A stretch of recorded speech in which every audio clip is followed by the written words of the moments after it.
জিজ্ঞাসা আসছে মনে হয় সালাতের শুরুতে 8টি বিদআত কি কি? মনে হয় বক্তব্য আমার শুনেছে। 8টি বিদআত আছে সালাতের পূর্বে। কয়টা? 8টা। সালাত শুরু করার পূর্বেই বাংলাদেশের মানুষ 8টা বিদআত করে, শুরুই করেনি, শুধু প্রস্তুতি নিতে 8টা বিদআত। এক, ওই যে হুজুর জায়নামাজের দোয়া বলছে, জায়নামাজের দোয়া বলে কোনো দোয়া পৃথিবীতে নাই, মুহাম্মদ সাল্লাল্লাহু আলাইহি ওয়াসাল্লাম বলেননি, তাহলে ওটা বিদআত। আবার হুজুর বলবো যে কোরআনে আছে, মানে হুজুর কোরআন থেকে নিয়ে এসেছে। ওই এরোপ্লেনের হলো ইঞ্জিন, ট্রাকের হলো চাকা, আর ভ্যানের হলো ওই যে কি বডি, এই সব মিলে আলাদা একটা শরীয়ত তৈরি করেছে তোমার হুজুর। ইন্নী ওয়াজ্জাহতু ওয়াজহি লিল্লাযী ফাতারাস সামাওয়াতি ওয়াল আরদ, এটা কোরআন মাজিদেরই আয়াত, কিন্তু নিয়ে এসেছে জায়নামাজে, যেটার একটা জাল দোয়াও নাই। জায়নামাজের দোয়া হিসেবে কোনো জাল দোয়াও নাই পৃথিবীতে, কোনো হাদিসের কিতাবে লেখা নাই। খুব চলে বাংলাদেশে, কে বোঝাবে এদেরকে? এদেশের হাফেজ সাহেব কোরআন মাজিদ তেলাওয়াত শেষ করে বলছে সাদাকাল্লাহুল আযীম। পৃথিবীর কোন হাদিসের কিতাবে একটা জাল দেওয়া আরবিতে লেখাই হয়নি, হাদিস এমনিতেই চলছে, কেউ কিছু বলে না।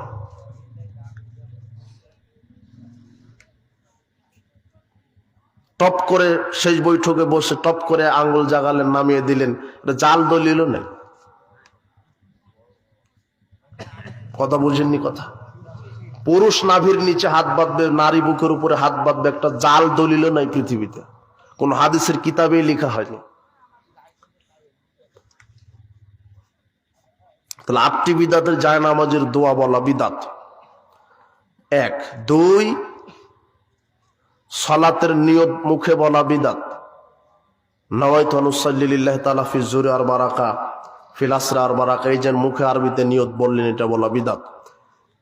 নিয়ত করতে হয় অন্তরে, যে আল্লাহ আমি জোহরের 4 রাকাত ফরজ সালাতের জন্য এখন দাঁড়াচ্ছি, এটা নিয়ত হয়ে গেছে অন্তরে, মুখে বলার প্রয়োজন নেই। 3, ইমামের আলাদা একটা বিদআত আছে, ইমাম সাহেব আলাদা একটা দোয়া তৈরি করেছে, আনা ইমামু হাদার ওয়া মা ইয়াহদুরুন, আমি উপস্থিত অনুপস্থিত সকলের ইমামতি করছি, এটা বিদআত। 4, ইমাম মুয়াজ্জিন যখন ইকামত দিচ্ছে তখন হুজুর দেখবেন যে 20-22 হাতের পাগড়ি পরা শুরু করে দিয়েছে। আর হুজুর পাগড়ির ফজিলত তৈরি করেছে যে পাগড়ি পরে 1 রাকাত সালাত আদায় করা পাগড়ি 70 রাকাত সালাতের সমান। হাদিস জাল, পাগড়ি টুপির কোনো ফজিলত নাই, তবে সুন্নতি লেবাস, এটা পড়তে হবে। পাগড়ি ছাড়া সালাত আদায় করলে 90 নেকি, আর পাগড়ি পরে সালাত আদায় করলে 100 নেকি, এরকম নয়। কথা বোঝা গেল না মনে হয়? তবে এটা ইসলামের সৌন্দর্য, টুপি পাগড়ি পরবেন, মাথা ঢাকা থাকবে। কয়টা বেদাত হলো? 4টে। 5, মুয়াজ্জিন যখন ইকামত দিচ্ছে কদ কামাতিস সালাহ কদ কামাতিস সালাহ, তার জবাবে বলছে আকামাল্লাহু আদামাহু, এটা বলা বিদআত। কদ কামাতিস সালাহ কদ কামাতিস সালাহ এর জবাবে এটাই বলতে হবে। 6 নম্বর বিদআত আশহাদু আন্না মুহাম্মাদুর রাসূলুল্লাহ, তখন বলছে সাল্লাল্লাহু আলাইহি ওয়াসাল্লাম, জি না, রাসূল সাল্লাল্লাহু আলাইহি ওয়াসাল্লাম বলেছেন মুয়াজ্জিন আযান ইকামতে যা বলে তাই বলো। আশহাদু আন্না মুহাম্মাদুর রাসূলুল্লাহ এর জবাবে আশহাদু আন্না মুহাম্মাদুর রাসূলুল্লাহ এটাই বলতে হবে। 7, আশহাদু আন্না মুহাম্মাদুর রাসূলুল্লাহ যখন এটা বলছে তখন 2 বৃদ্ধাঙ্গুলি চুম্বন করে চোখ মাসা করছে, এটা হলো বিদআত।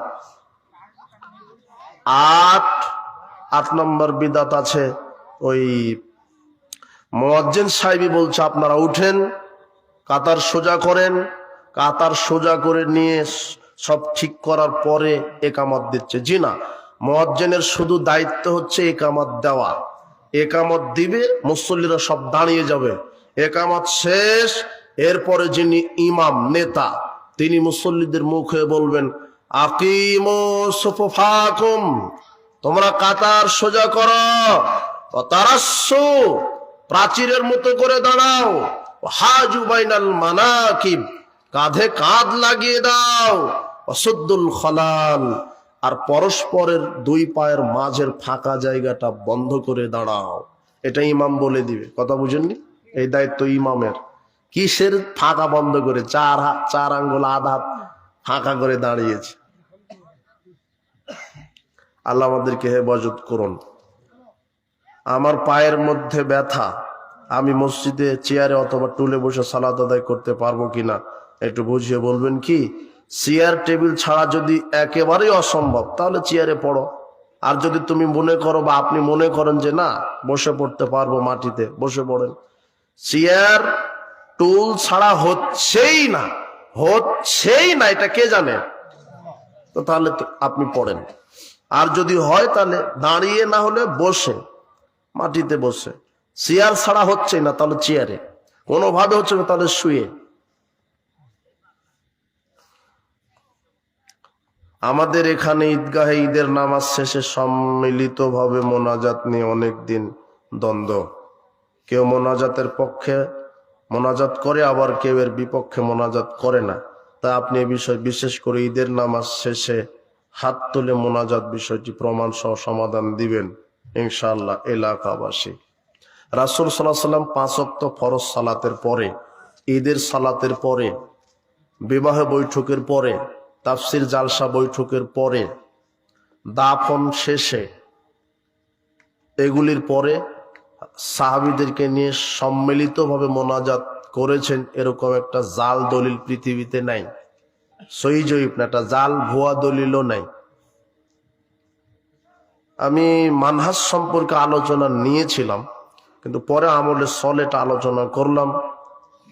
মানহাজের বিষয় আলোচনা বোঝা এবং করা, সেই পরিবেশ রাত হয়ে গেছে অনেক। তো এই জন্য তবে মানহাজটা যে কোনো আমল করার পূর্বে 5টা জিনিস দেখতে হবে। কয়টা? 5টা। এই সূত্র মনে রাখবেন। যে কোনো আমল করার পূর্বে 5টা সূত্র মনে রাখবেন, তাহলে বেদাত ঢোকার কোনো সুযোগই নেই। 1, যে আমলটা করবেন সে আমলের পূর্বে দেখবেন যে আমলটা কোন জায়গায় করতে হবে, কোন স্থানে, স্থান দেখবেন। একটা আমল করতে কিন্তু জায়গার প্রয়োজন আছে, নাই? যেমন হজ করবেন, তাহলে হজের জন্য আলাদা জায়গা নাই? বাইতুল মুকাররমে গিয়ে 7 তবক দিলে হজ হয়ে যাবে না? হ্যাঁ, টঙ্গিতে গেলে হবে, তাই না? টঙ্গিতে 3 বার গেলে হজ হয় না, জানেন না?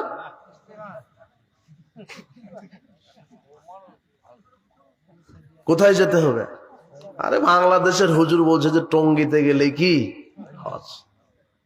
টঙ্গিতে না, কাবা ঘরে গেলেও হজ হবে না। শুধু কাবা ঘরে গিয়ে যদি 7 তবক দেন, সাফা মারওয়া সাই করেন, মিনাতে যান, মুজদালিফায় যান, কঙ্কর নিক্ষেপ করেন, কুরবানি করেন, মাথা মুন্ডন সব ঠিক আছে, হজের একটা কিছু হয়নি এখনো। 1 সেকেন্ডের জন্য হলো আরাফার মাঠে পা দিতে হবে। আরাফার মাঠে পা না দেওয়া পর্যন্ত হজের কি হবে না? কোনো কিছুই হবে না হজের।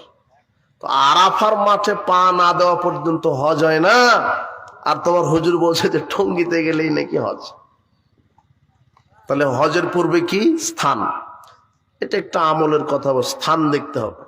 রাসূল সাল্লাল্লাহু আলাইহি ওয়াসাল্লাম যে আমল যেই জায়গাতে করেছেন, আপনাকে ওই আমল ওই জায়গাতে করতে হবে। কথা বুঝলেন কি? স্থান। 2 নম্বর সময়। 2 নম্বর কি? সময়। রাসূল সাল্লাল্লাহু আলাইহি ওয়াসাল্লাম যে আমল যেই সময়ে করেছেন, আপনাকেও সেই আমল সেই সময়ে করতে হবে। আপনি কুরবানি কিনেছেন, আপনি সবচেয়ে বড় কুরবানি কিনেছেন, এবারে 10 লক্ষ টাকা দিয়ে একটা উট কিনে এনেছেন গাবতলী হাট থেকে, ঢাকা গাবতলী বাজার থেকে 25 লক্ষ টাকা দিয়ে উট কিনে এনেছেন। এসব ইমামকে বলছেন যে হুজুর, যেহেতু আমারটা 25 লক্ষ টাকা, এই জন্য ঈদের আগেই মেরে দেন, ঈদের সালাতের আগেই মেরে দেন। হবে না? মারা লাগবে কখন? ঈদের সালাতের পরে। মেরে দিচ্ছেন কখন? ওই 100টা উট দিল, এক কুরবানির এক নেকিও হবে না। তাহলে সময় বুঝলেন তো? এটা একটা উদাহরণ দিলাম। সময় তো এটা বুঝতে পারবেন। জোহরের সালাত যদি আপনি মাগরিবের পরে পড়েন হবে? তাহলে রাসূল সাল্লাল্লাহু আলাইহি ওয়াসাল্লাম যেই আমল যেই সময়ে করেছে, আপনাকে ওই আমল ওই সময়ে করতে হবে। কয়টা বললাম? 5টার মধ্যে 2টা। 1 কি? স্থান। 2 কি? সময়। 3 পরিমাণ। কি? পরিমাণ। ওই যে বললাম না, 3 জন লোক এসে বলছে সারা রাত কি করবে ওরা? সালাত আদায় করবে। কিন্তু রাসূল সাল্লাল্লাহু আলাইহি ওয়াসাল্লাম কি পরিমাণ আমল করেছেন, আপনাকে ওই পরিমাণই আমল করতে হবে। কথা বুঝেছেন? এর কমও না